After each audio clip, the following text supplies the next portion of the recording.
I'm on my way to my second AA meeting in 2 days.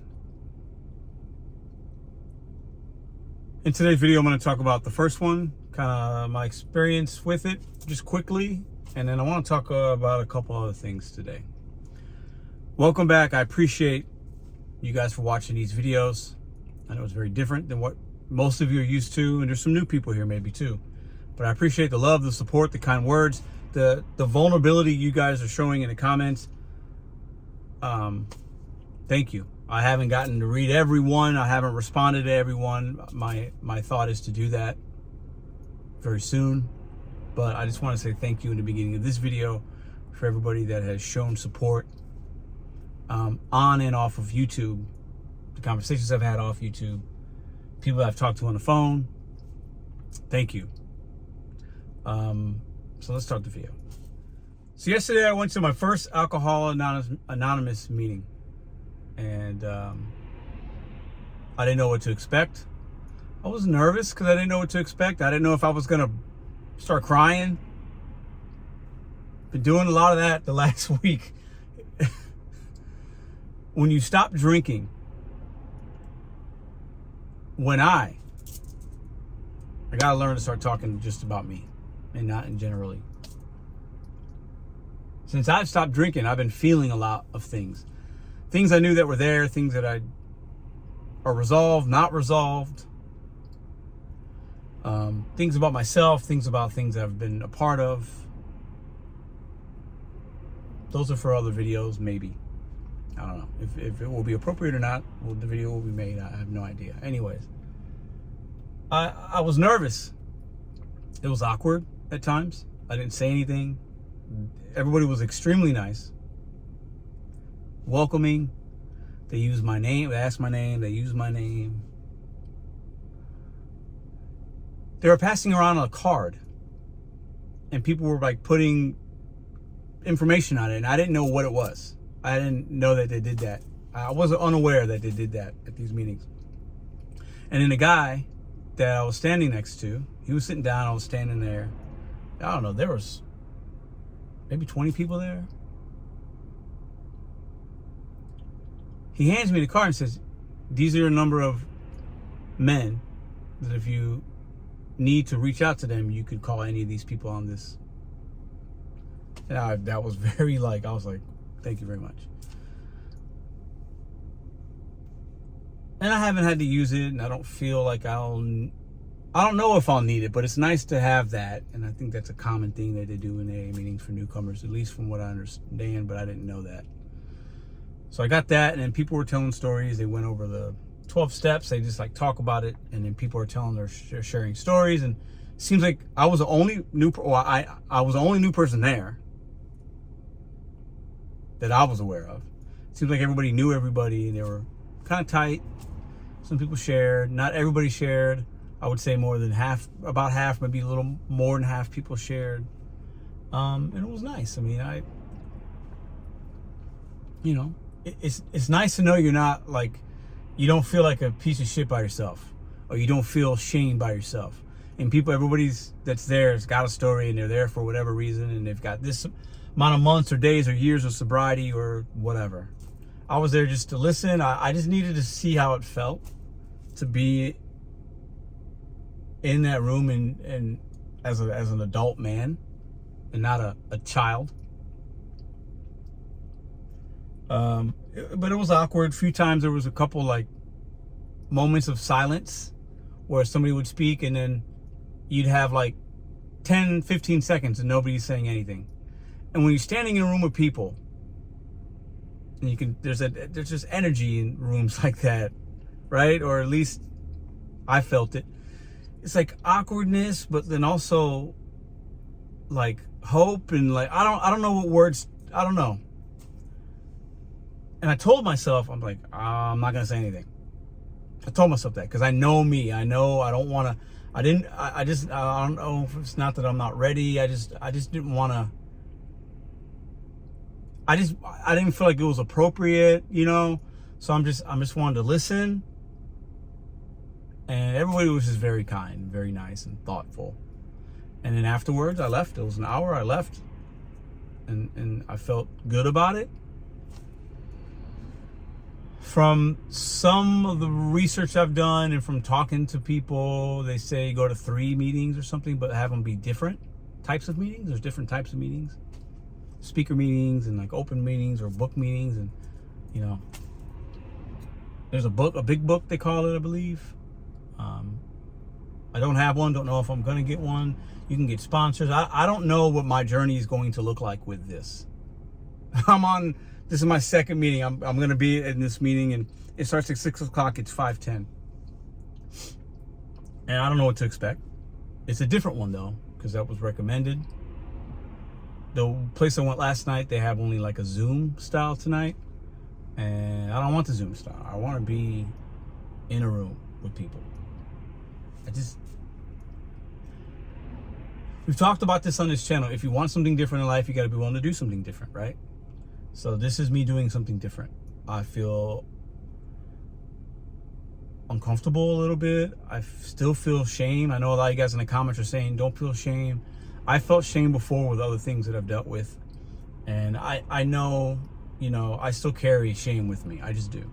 It comes and goes. I have it. I just do. For various reasons that I haven't even spoken about even yet. There's just a lot. It's just a lot. And for so long, I've always been just like, Pedro's a guy that's a hard worker. He's a hard worker, right?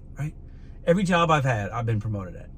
And I haven't had a lot of jobs because I get promoted, I'll stay, I'm in management, I'm doing this, I'm leading people, I'm a hard worker. We can rely on Pedro. Casino gets closed down. I got furloughed. They brought me back and one other guy for the whole entire F&B department in the beginning. I leapfrogged people that were my managers. And they brought me back because I'm a hard worker.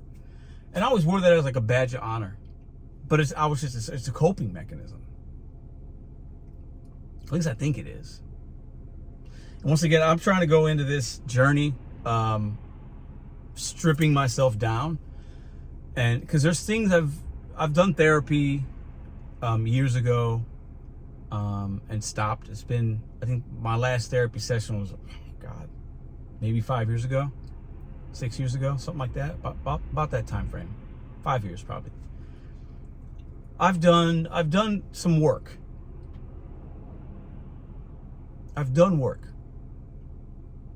I've been helped by other men. I've helped other men. I have a group of guys that I love. But I haven't done anything in my life 100%. That is a hard thing to admit.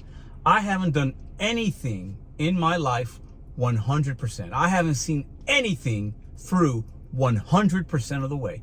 Not one thing that I can recall that's like significant.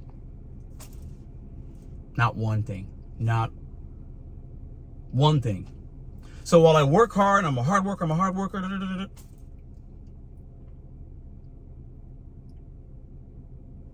there's times I struggle with like just basic things day to day, but I cope by working hard, going out and doing the DoorDash, making these videos, keeping busy, then maybe having some drinks to just drown it all out at the end of the day when I go home or if I'm out or whatever. But I don't do anything to completion. Not even this channel on some levels, because this channel should be bigger and better and helping more people than it even does now. But I've get in my own way sometimes. Because there's not anything in my life that I've completed to totality. And it scares me to say that because I'm getting ready to go to my second meeting.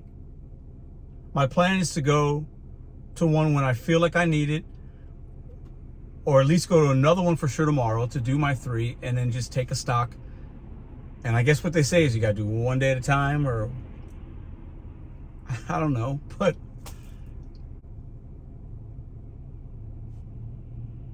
I feel alone, even though I know I'm not. But I feel that way. But I'm not. I know that I'm not. I know that I have several people I can call. Some of you on here, family members. I know I'm not alone, but I feel alone.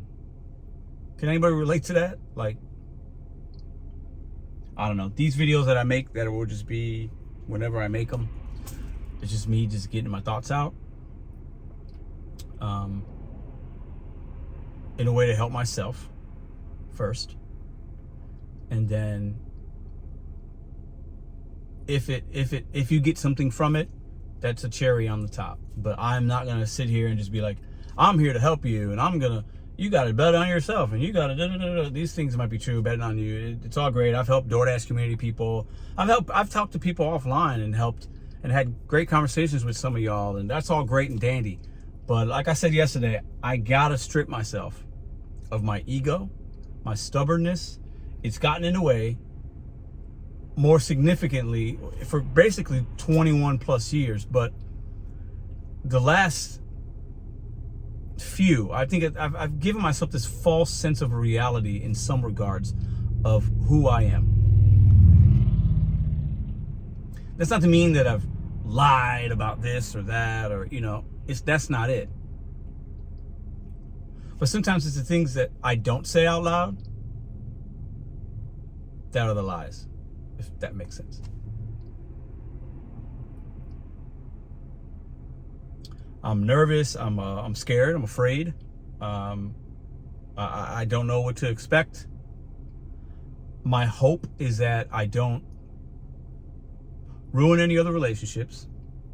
I don't hurt anybody else, myself first, included in that, because I've been hurting myself in some ways with the alcohol and the way that I eat and the way that I make myself want to feel good so that I don't feel the real.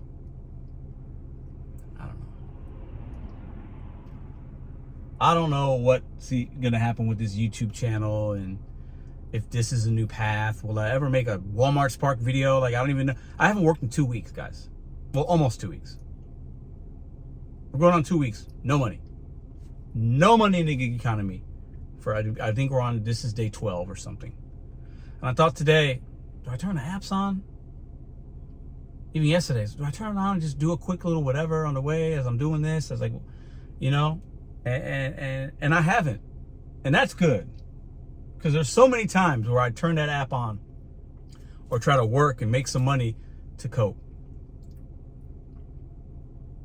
God, I feel so grateful, though, that I don't have the financial burden and that I can still pay the bills. But I can't do that forever. I can't just stop working.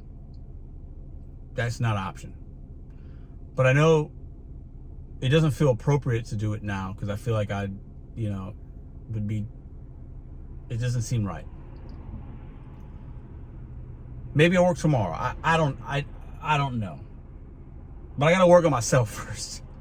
I got to work on myself to be a better dad for my girls, to be a better partner to Madison. And I don't feel like that's to say that I'm some horrible whatever, but like, I'm definitely not the best version of myself. And alcohol has diluted myself. It's diluted myself and started killing my body and my mind. It just has. That's just the honest truth. And just because my idea of what an alcoholic is, and once again, I'm not saying I'm that. I don't know what I am.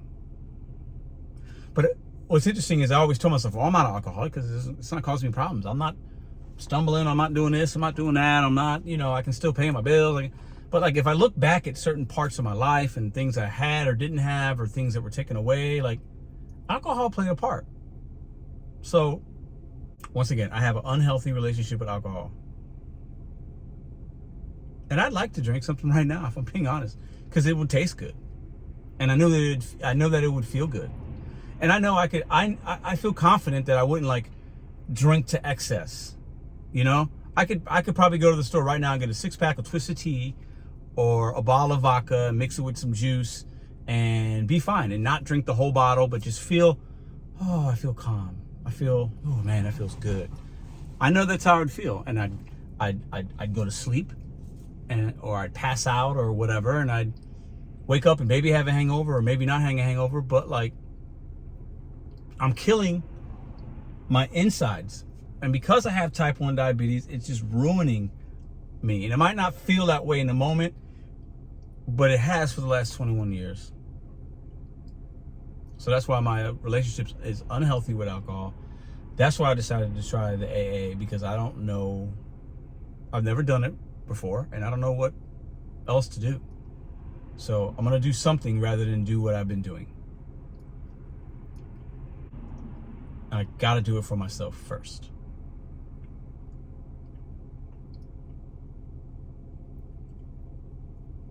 And it sounds very selfish, but it's just the truth. At least that's where I'm at now. Because I'm not to the point where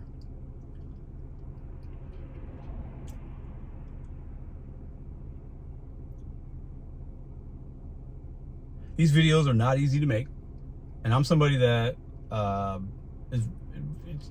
speaking just comes very natural and easy to me, and it's never scripted. I'm just talking to y'all. I'm just talking to really myself. I'm talking to the phone as I'm sitting here close to a park on the way to this meeting. I just like, let me just pull over. I want to just talk. And it can be helpful, but this is hard because like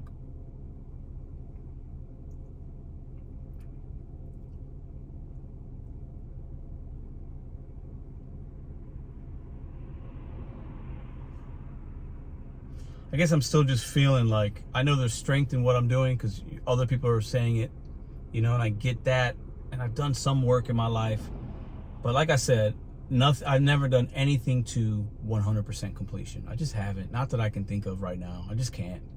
Nothing. That's a hard thing to admit to yourself. And I'm not talking like little job tasks or, oh, I passed this test or I did this or I'm talking like real life shit. You know what I mean? And even some day-to-day things. I tend to be somebody that procrastinates sometimes, and then like, boom, my hard work and work ethic, will just get me past it, and I could shoulder the burden and figure it out last minute and bring it all together and put a nice bow on it, and bam, we're back where we need to be, right? But that's very stressful on your mind and body when you do that too often. And everything is just starting to add up. The car that I'm in right now, I'm gonna end the video in this way because I made a video a couple of weeks ago, that Friday, when I was sitting in the Total Wine and I was just lost it, and I was just so frustrated with life, and I was like, I need a break. Can I just catch a break? And at the moment, I was so mad because the car wasn't starting and I was having some issues, and it was as simple as me, just what I needed to do in those moments was just calm down, relax. And at that point, I wasn't drinking. I had started to stop, but I started to feel everything, and I was irritable, and I was more frustrated, and it's because I stopped drinking. I didn't know at the time. I just needed a new battery. What was that?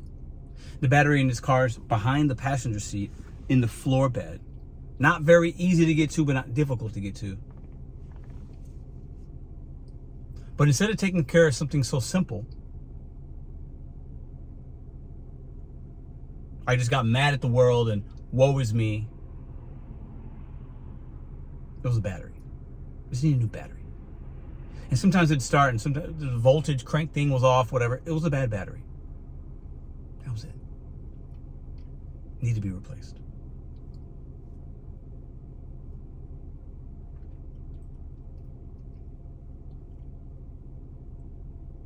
But that's something that's, when we talk about the totality, like not being able to finish something 100%.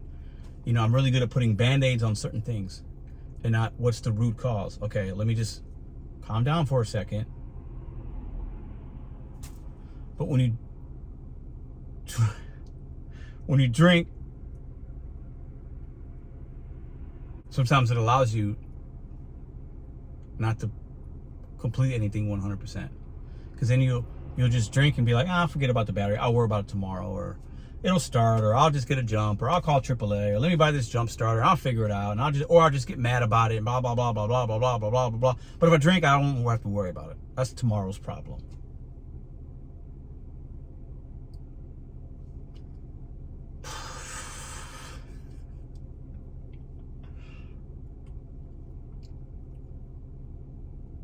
I appreciate y'all. I know this channel is not what some of y'all want it to be right now.